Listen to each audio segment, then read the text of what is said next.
Gue Juki. Perkembangan komunikasi digital yang pesat bikin komunikasi bisa menembus batas-batas geografis dan budaya. Lo yang lagi rebahan di Salatiga bisa komen dan berinteraksi dengan orang di Zambia. Lo yang sedang jaga toko di Palembang bisa menikmati konten dari kreator di Bolivia.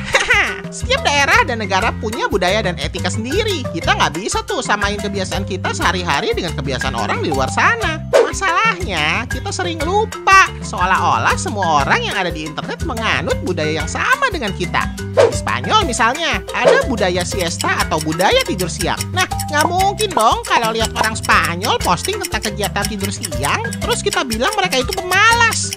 Jangankan antar budaya, antar personal aja kita manusia tuh banyak bedanya. Foto kecelakaan yang mungkin menurut kita biasa aja, mungkin bikin orang lain di luar sana nggak bisa makan 3 hari karena ngebayanginnya.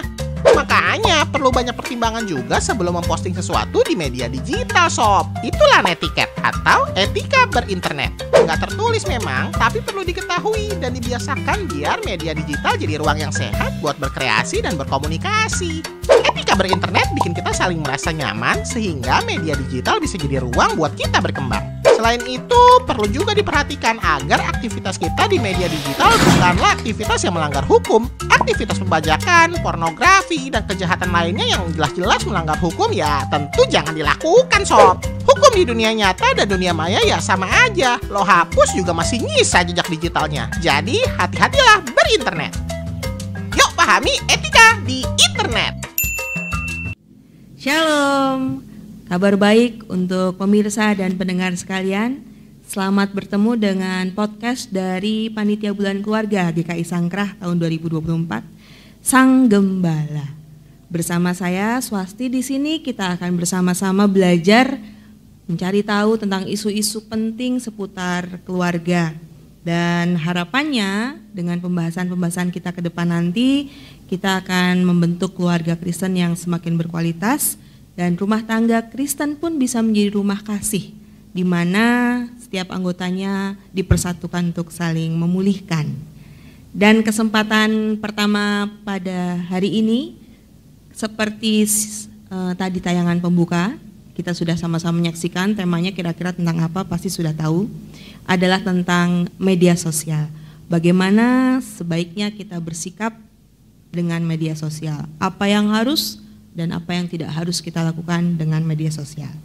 Dan bersama saya di tempat ini sudah hadir seorang narasumber yang akan berbagi ilmu bagaimana sebaiknya kita menggunakan media sosial. Selamat datang Ibu Adriana. Halo. Terima kasih sudah bergabung bersama Sang Gembala. Ya akhirnya di sini ya. Perdana nih. Perdana. Siaran perdana. Mudah-mudahan nanti ada yang kedua, ketiga dan keempat. Amin. Bagi sahabat Sang Gembala yang adalah warga GKI Sangkrah pasti sudah tidak asing dengan wajah Ibu Adriana ini. Beliau ini adalah PNJ. Kalau kebaktian minggu mungkin beberapa kali sudah bertemu dan juga beliau ini juga anggota paduan suara yang aktif.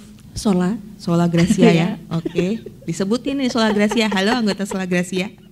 Dan juga ternyata beliau ini juga adalah seorang aktivis sosial, di mana banyak kegiatan, banyak pendampingan masyarakat yang sudah dilakukan, dan juga adalah seorang pengajar. Ya, mengajar. Ya, pengajar di Fakultas Hukum Universitas 11 Maret. Fakultas Hukum Universitas 11 Maret. Halo mahasiswa Fakultas Hukum, nonton nanti laporan sama Bu dosennya. Ada nggak dengan jemaat GKI ya? Masa sih, ada dong. Ya minimal siapa gitu ya. Ya, terima kasih untuk waktunya sudah bergabung bersama Sang Gembala. Dan hari ini secara khusus ya, kita akan membahas tentang media sosial. Media sosial. Ini lagi isu yang cukup kekinian ya. Kekinian banget dan banyak masalah timbul. Ya, betul. Oke, tapi sebelum kita masuk ke masalah nih, tentang media sosial itu sendiri, supaya pendengar dan pemirsa di rumah dan juga kita semua itu sama-sama paham apa sih yang termasuk dalam media sosial itu sebetulnya. Karena zaman saya dulu masih muda, sekarang juga masih muda. Yang disebut media sosial itu kan terbatas koran, TV, radio, majalah, bioskop lah ya paling itu. Tapi kan kalau sekarang seperti itu sudah bergeser, jauh sekali. Nah, apa sih media sosial di masa tahun 2024 ini? Kalau dulu kita biasa kalau berkirim surat itu lewat pos gitu betul. Ya. Bahkan yang paling terakhir kita tren itu adalah lewat email. Ya. Bahkan sekarang email pun sudah mulai jarang digunakan karena kita ada WhatsApp. Ya. Nah, itu kemudian terus kalau kita mau nemuin teman-teman nih ya, mulai dari zaman PAUD sampai yang terakhir kita kuliah itu gampang banget dicari di Facebook, di Instagram. Terus untuk yang anak-anak kekinian itu ada TikTok gitu ya. Jadi sudah mulai berkembang. Bahkan kalau kemarin kita sukanya belanja itu adalah lewat konvensional, sekarang lewat e-commerce. Jadi semua sudah berubah aktivitasnya, mulai dari fisik sudah berpindah ke maya. Bahkan untuk anak-anak sekarang ada yang namanya media game online. Jadi semua hal yang berbau internet itu bisa dalam ruang lingkup media sosial ya untuk sekarang ketika kita berinteraksi dengan orang lain melalui internet. Oke, berarti sudah seluas itu perubahan media sosial di zaman sekarang dan memang sepertinya itu kan beriringan dengan perkembangan teknologi komunikasi itu sendiri ya. Betul. Ketika dulu telepon ya cuman pakai yang muter-muter, sekarang sudah pakai telepon genggam terus dan segala isinya di dalamnya. Termasuk kan dulu kita suka baca majalah gitu ya. Komik-komik masih semua pakai kertas. Serba online sekarang. Itu termasuk media sosial. Iya, masuk di dalam media Jadi sosial. begitu luas, begitu macam ragamnya media sosial yang perlu kita perhatikan karena seringkali dalam penggunaan media sosial itu menimbulkan berbagai macam masalah ya. Iya, namanya juga interaksi ya. Nah, betul. Kalau dulu lingkupnya hanya yang langsung begini, sekarang bisa masalah dua orang, bisa orang lain ikut-ikutan gitu. Nah, sekarang tentang media sosial itu kan sendiri penggunaannya di dunia sekarang itu sepertinya sudah tidak ada kegiatan yang kita lakukan tanpa media sosial. Benar sih? Coba kalau dari Bu Adrian data di Indonesia sendiri nih. Penggunaan media sosial di Indonesia itu se-crowded apa sih Bu? Nah, untuk populasi Indonesia sendiri kan sekitar 278 juta sekian ya populasi penduduknya. Kalau data dari We Are Social itu hanya 66,5% atau 185-an juta. Tetapi untuk data dari Asosiasi Pengguna Internet di Indonesia itu sudah mencapai 221 juta penduduk Indonesia pakai internet, jadi sudah 79% dan setiap tahunnya naik 1,4%. Jadi sudah tinggi sekali. Berarti hampir semua penduduk Indonesia itu sudah akrab lah dengan internet.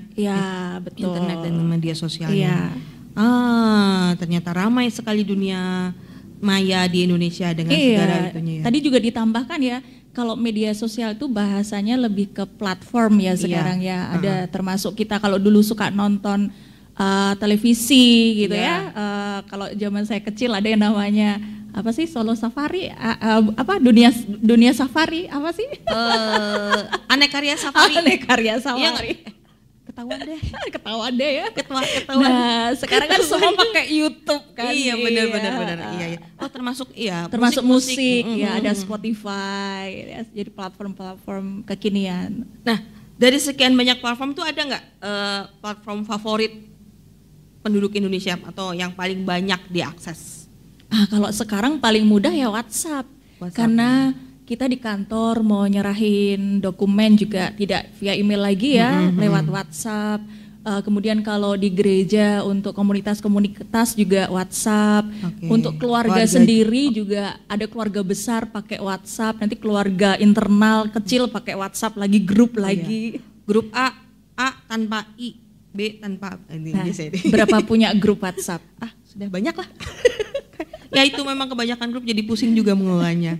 Itu WhatsApp yang pertama nomor satu. Kemudian ada Facebook, Instagram, TikTok, Terus sekarang ada Twitter ganti X ya. Nah, itu yang menempati peringkat di Indonesia untuk dipakai. Sekarang udah nggak ada Friendster ya? Sudah nggak ada Skype, udah ada Yahoo Messenger. Hanya orang-orang kelahiran tahun segitu yang tahu Friendster.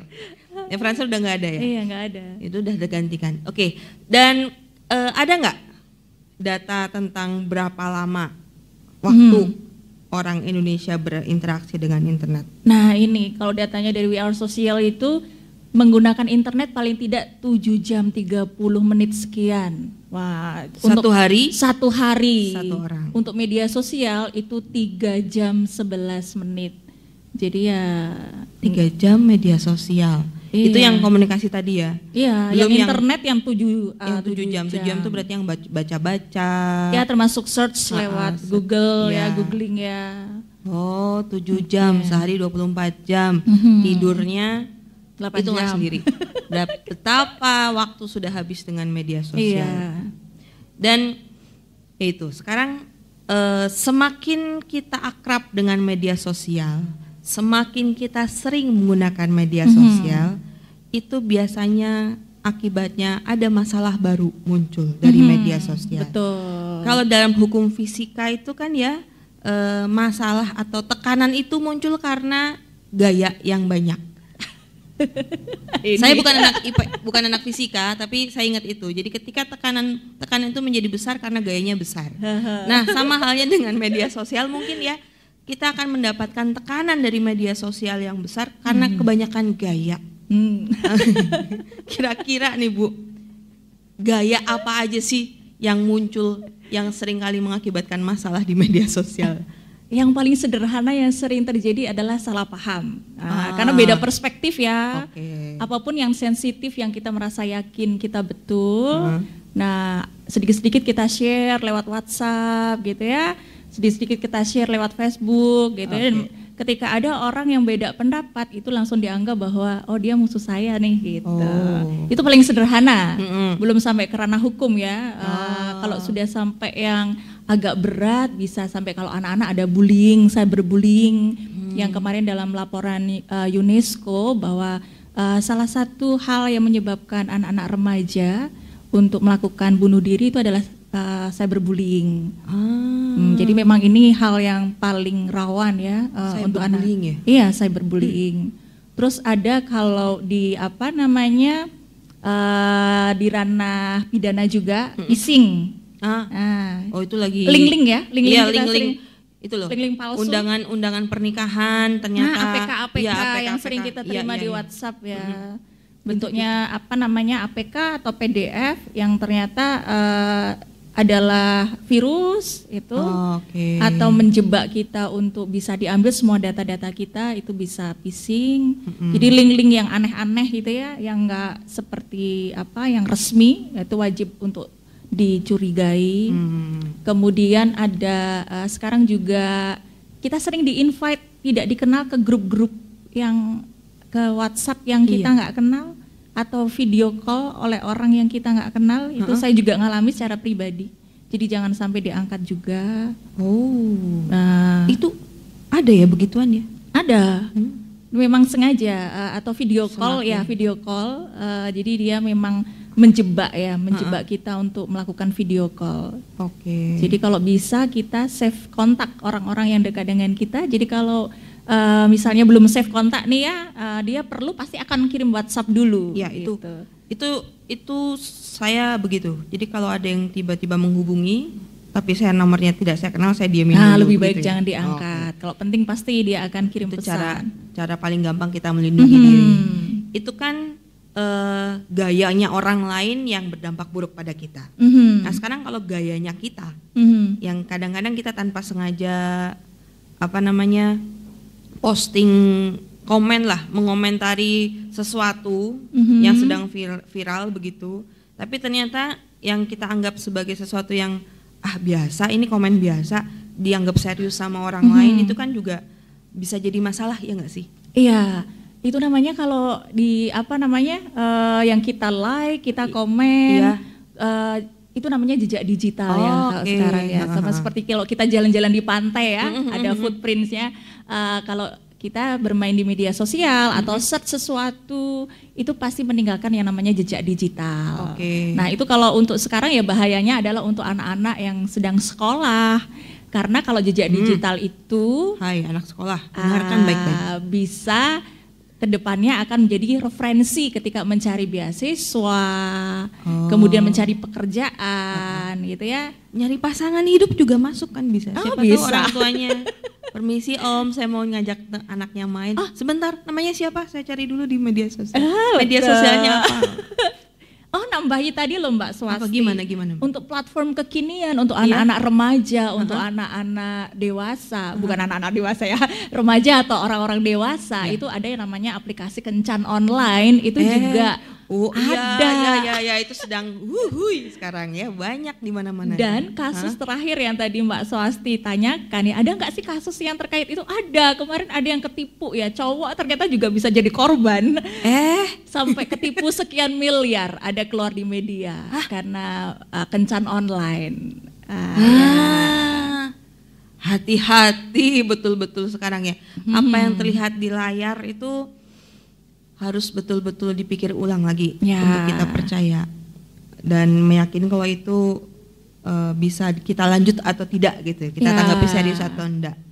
Ya karena memang contoh lain ini yang mungkin juga terjadi itu kan tadi disebutkan di awal, maraknya e-commerce. Itu beberapa kali kasus yang viral itu kan ada anak kecil COD belanja barang mainan kelihatannya bagus, harganya mahal, statusnya COD, begitu barangnya datang orang tuanya bingung lah. Nah itu kasus-kasus seperti itu kan juga sepertinya harus menjadi perhatian kita semua ya. Sangat, teman saya sendiri ngalami, baru kemarin pasang status, jadi anaknya itu beli lewat toko orange gitu ya, casing HP langsung 3 langsung 3 terus ibunya langsung yang komentar di statusnya, ini anak bikin pusing katanya. Hati-hati para orang tua yang sudah memberikan HP kepada anak, jangan diisi aplikasi belanja. Betul. Tapi kadang-kadang ya namanya harus dialog ya sama orang tua. Jadi kalau kebutuhannya apa ya disampaikan kepada orang tua ya. Nah, dialog tadi ini kan dalam rangka bulan keluarga ya, media sosial dalam keluarga. Dan sebelum kita menyelesaikan masalah-masalah luar tadi, masalah phishing, masalah dan lain-lain tadi, ketika masalah yang berkaitan dengan keluarga, anak, mana porsinya anak, mana porsinya orang tua, itu kan juga perlu dibahas gitu. Nah kira-kira sebagai orang tua nih, orang tua apa saja yang perlu kita lakukan ketika anak-anak kita yang sekarang kan mau tidak mau, suka tidak suka, pastilah mereka kita pegangin handphone minimal dengan segala isinya, termasuk aplikasinya, dan apa bekal-bekal apa saja yang perlu disampaikan kepada anak tentang penggunaan ini dari orang tua. Oke. Saya ingin berbagi, ada salah satu lagu yang bagus sekali di YouTube ya dari akunnya Cyberkreasi. Lagu ini kebetulan dipakai oleh Kementerian Kominfo untuk jadi jingle. Yang nyanyiin juga terkenal kok dan lucu ya, namanya Project Pop. Pernah dengar ya? Judulnya adalah Keluarga Makin Cakap Digital. Nanti cari, nanti bisa tolong dicari. Editor, nanti tolong editor atau dinyanyikan dulu sekarang kalau bisa. Terus salah satu liriknya itu adalah semua berasal dari rumahku. Jadi kalau di dalam rumahnya itu penuh cinta dan keluarganya akrab, anak-anak tidak akan mudah untuk membuli orang gitu ya. Terus dalam keluarganya juga ketika diatur kapan nih harus boleh pegang HP, kapan harus we time dengan keluarga, ketika makan bareng harus ada eye contact gitu ya. Jadi nggak asik sendiri dengan HP. Jadi ada aturan di dalam keluarga untuk menggunakan media sosial, termasuk orang tua itu harus yang membekali dirinya untuk tahu banget platform-platform yang dipakai oleh anak-anak. Jadi misalnya YouTube nih, YouTube dipelajari untuk usia berapa boleh diakses, terus bagaimana keamanannya, terus dikunci sesuai umur, itu harus benar-benar peduli ya, termasuk ketika anak pakai IG. Karena sebenarnya kalau di dalam aturan yang kebetulan di Australia sudah pakai ya, jadi sudah masuk di peraturan perundang-undangan. Kalau media sosial itu kan seperti Instagram, kemudian Facebook, ada Twitter, TikTok, itu kan sebenarnya 13 tahun ke atas ya. Tetapi karena di tempat kita nih, kan dibuatin orang tua, kakak. Jadi anak-anak di bawah 13 sudah punya akun sendiri. Iya kayaknya ya. Iya. Saya kayak iya ya, ada usia minimal ya dari 13 tahun. Okay. Nah, kalau sepanjang masih positif nggak apa-apa ya, misalnya dia rajin lomba terus untuk posting itu nggak apa-apa. Tapi ke depan memang akan diatur untuk media sosial ini. Kemudian orang tua harus memahami semua platform yang dipakai anak ini, termasuk yang game-game online yang dipakai anak. Jadi di sana ada security-nya ya. Jadi orang tua harus mengunci apa yang tidak boleh diakses dan apa yang bisa diakses dari masing-masing platform itu. Oke. Jadi itu salah satu yang bisa dikendalikan dari orang tua. Bahasa sederhananya, kalau di negara itu ada badan sensor film, ya kan, yang mencegah film. Kalau di keluarga itu adalah orang tua itu sebagai badan sensor keluarga begitu ya. Dan bukan cuma film, tapi semua aktivitas media sosial anak itu mau tidak mau, suka tidak suka, tapi wajib berarti orang tua yang mengendalikan. Ya, artinya termasuk tadi ya, ketika anak-anak tiba-tiba butuh casing HP tapi kemudian transaksi sendiri, COD-nya di rumah. Dan casing HP-nya bukan yang puluhan ribu kan ada juga. Dan itu langsung pesen 3. Berarti kan ada kemungkinan kebutuhan anak nggak tersampaikan ke orang tua. Ya, mungkin ke depan ini bisa dipanggil psikolog anak nih. Oke.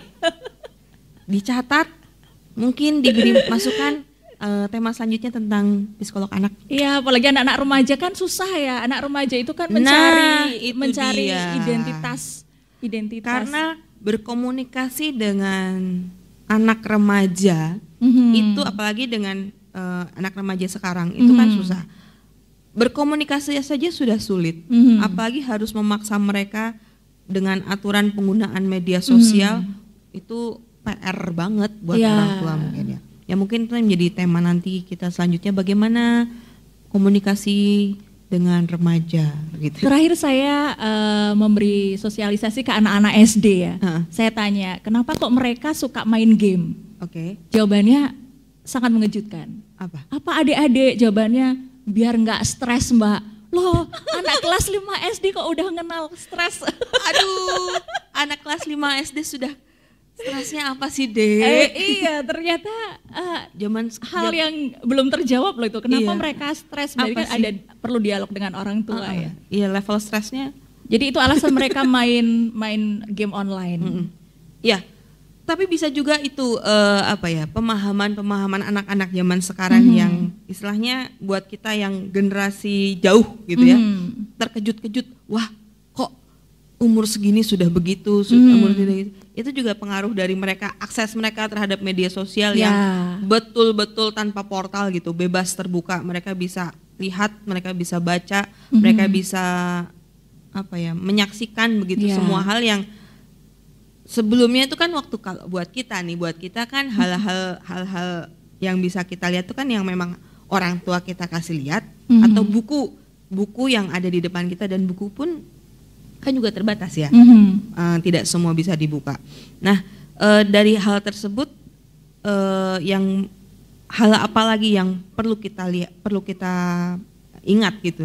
Kalau tadi dari orang tua, bagaimana mengkondisikan keluarga dan anak-anaknya. Nah, sekarang sebagai anak nih, terutama tadi ya remaja, halo remaja gitu. Ada hal-hal penting yang perlu kalian tahu juga nih.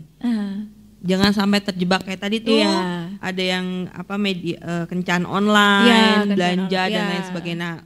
Bagi remaja nih, hal-hal apa yang perlu diingat sebelum mereka ini dan itu dengan media sosial? Ya, oke. Untuk anak-anak remaja ketika bermain media sosial gitu ya, diharapkan untuk tidak mudah percaya kepada orang lain di balik sana, karena mereka kan kita nggak kenal ya secara personal seperti apa. Jadi hal-hal yang harus dihindari itu adalah ketika men-sharingkan alamat rumah secara detail, di mana nama orang tua secara detail, ayah kandungnya siapa, nama lengkapnya, ibunya, sekolahnya di mana, itu harus hati-hati sekali. Termasuk yang suka check in ya. Kita main kemana? Check in. Iya. Oke. Biasa kalau lihat bioskop itu kan check in gitu ya. Oh iya. Oh check in yang itu. Oke. Jangan kemana-mana ya. Bukan check in yang lain. Gimana? Ya terus. Nah kalau itu akan mudah untuk polanya diikuti bagi predator atau mereka yang berniat jahat gitu ya di balik sana ya. Apalagi kalau kita punya akun itu lebih baik private. Jadi akun media sosial itu private, jadi orang-orang yang kita add di jalinan pertemanan itu adalah orang-orang yang tahu betul kondisi kita. Jadi yang kita kenal, yang kita sudah ketemu ya secara personal sudah tahu. Nah kalau akun kita publik, karena kita mungkin sedang memang mau branding gitu ya, nggak apa-apa. Asal tadi hal-hal yang sifatnya pribadi jangan sampai untuk di oversharing ya namanya ya, di media sosial. Ada 3 istilah yang sekarang sedang tren. Itu ada pertama itu adalah FOMO, kedua adalah FOPO, dan ketiga adalah YOLO. FOMO itu adalah fear of missing out. Bahasa Indonesia itu berarti ketakutan untuk ketinggalan info begitu ya. Kemudian kalau FOPO itu apa Mbak? Fear of people opinion. People opinion berarti butuh validasi terus nih gitu ya. Jadi takut untuk dinilai orang. Oke, dan satu lagi tadi YOLO. You only live once. Oke, berarti. Nah, ini kan fenomena yang terjadi di kalangan remaja itu adalah ketiga poin tadi. Jadi dengan pemikiran seperti itu, apapun yang mereka lakukan, apapun yang mereka kerjakan itu perlu diketahui oleh seluruh dunia. Akhirnya medsos mereka mulai dari status lah yang paling mudah, status WA. Itu seringkali isinya kan mereka lagi ngapain, mereka itu kira-kira hal seperti itu tuh cukup bijak nggak sih buat remaja? Masuk langsung aja ke etik ya, etika media sosial ya berarti ya. Jadi untuk mempermudah nih teman-teman ya, entah itu yang remaja, entah itu dewasa ataupun orang tua, ada yang namanya prinsip think. T ya, dari T-nya true. Dulu pelan-pelan. Think, THINK. Betul. THINA. T-nya true. True. Jadi bener enggak sih gitu ya. Jadi dalam menerima informasi itu harus dicek dulu kebenarannya. Apakah informasi yang diterima itu valid atau tidak. Nah, jadi kalau enggak jelas sumbernya, itu jangan di-sharingkan lagi ke orang lain. Jadi kalau kita nerima sesuatu yang enggak jelas cukup di-keep atau di-delete. Simpan atau delete. Jadi delete lebih baik. Ada beberapa cara untuk ngecek kebenaran informasi ya. Sebenarnya sudah dibantu oleh pemerintah juga. Di webnya Kominfo ada, atau teman-teman bisa akses di cekfakta.com. Cekfakta.com. Semua info-info yang kita terima kita bisa cek itu hoax atau bukan. Betul, di cekfakta.com ini adalah aliansi berbagai media mainstream di bawah Dewan Pers ya. Ada Tempo, ada Liputan 6, ada Merdeka, ada Suara, ada Mavindo. Jadi ada itu yang benar-benar kalau bahasa di sosmed itu centang biru.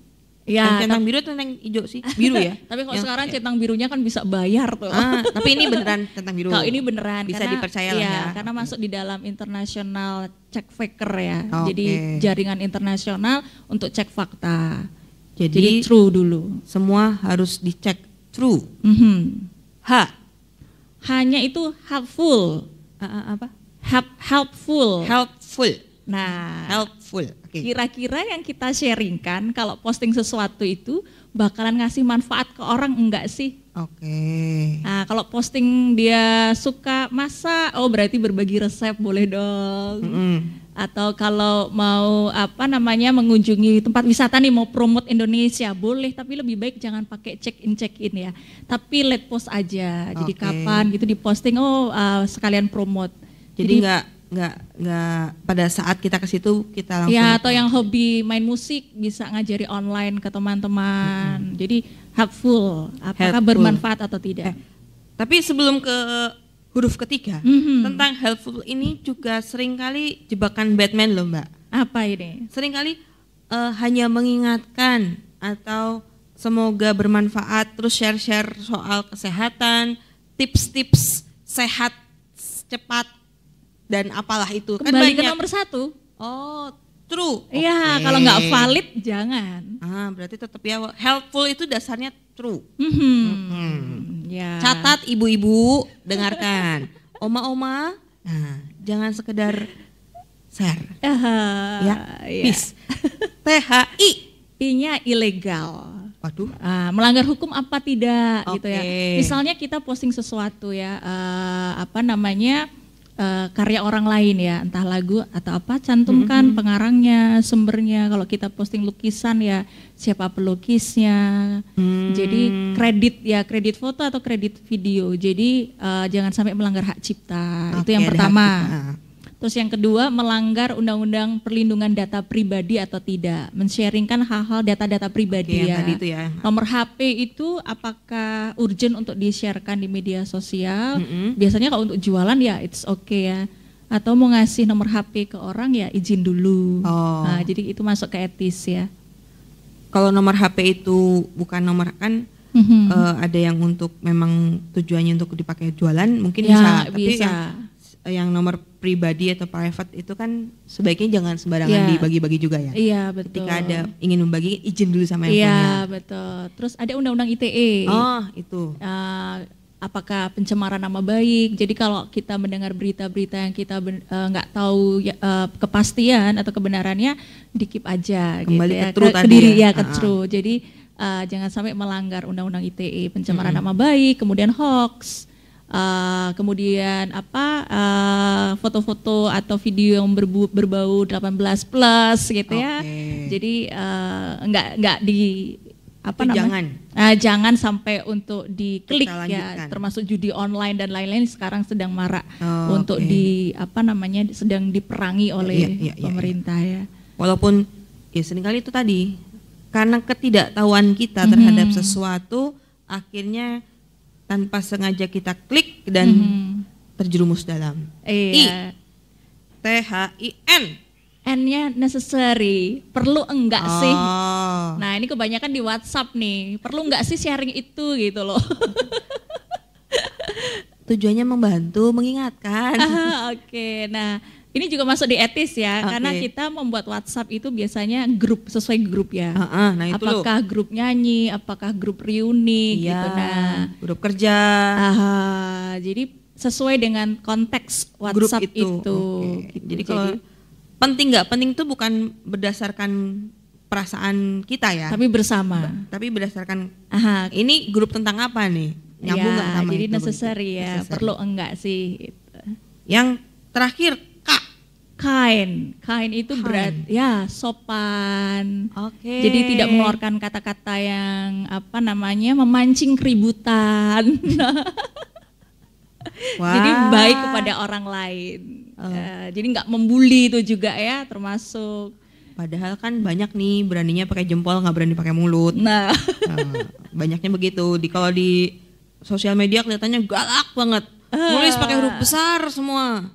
Terus pakai tanda seru, dung banyak banget. Iya, termasuk juga. Itu termasuk not kind ya berarti. Iya, termasuk juga harus memahami bahwa ketika mengirim pesan di WhatsApp itu tidak boleh kapital semua, gitu ya. Terus harus memahami bedanya kritik menghujat itu apa. Kritik tidak sama dengan menghujat. Camkan itu bapak-bapak, semuanya sahabat Sanggema. Ya, jadi think ya, udah mudah ya. True. Hanya helpful. Heartful. Ya, helpful ya. Terus I-nya illegal. N-nya necessary. K-nya kind. Ya. Bisa bahasa Inggris pasti semuanya ya. Dicatat nanti diingat-ingat selalu.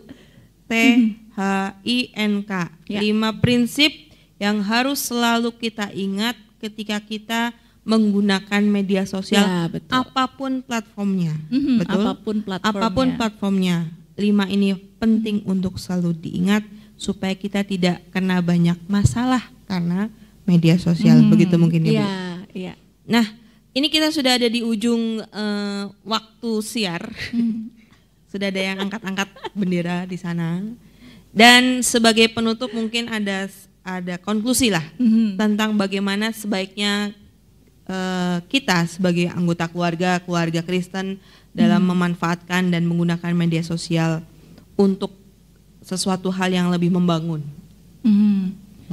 Jadi teknologi ini sangat perlu dirayakan dan memang sangat layak untuk dirayakan ya, karena mempermudah kita untuk menjalin koneksi dengan saudara, begitu ya. Kemudian untuk upgrade kemampuan kita, mulai dari apakah mau upgrade kemampuan masak, apakah upgrade kemampuan musik, semua mudah menggunakan teknologi. Kemudian kita mudah untuk branding. Ketika kita punya usaha, kita juga mudah untuk branding terkait dengan usaha kita ya, untuk iklan, pemasaran. Terus juga memudahkan kita untuk membeli sesuatu. Kita nggak usah keluar gitu ya. Kita di rumah sudah mudah untuk beli sesuatu lah untuk sampai di rumah. Kemudian kalau mau belajar apapun juga kita mudah menggunakan teknologi. Mari kita merayakan itu. Tetapi etika kita ketika berhadapan tidak hanya dengan huruf-huruf ya, karena ada manusia atau sesama kita di seberang sana, kita harus menggunakan etika, karena etika itu yang menunjukkan bahwa kita adalah manusia yang bermartabat. Nah, jangan lupakan etika ketika kita menggunakan teknologi. Ya. Gitu. Karena yang membedakan kita dengan benda mati itu adalah etika. Iya. Demikian konklusi dari Ibu Adriana sebagai narasumber tema perdana dari podcast Sang Gembala dari GKI Sangkrah. Terima kasih Bu Adriana untuk waktunya. Ya. Terima kasih untuk semua share-sharenya. Kayaknya sebenarnya nggak cukup, tapi ya karena namanya waktu itu tetap terbatas.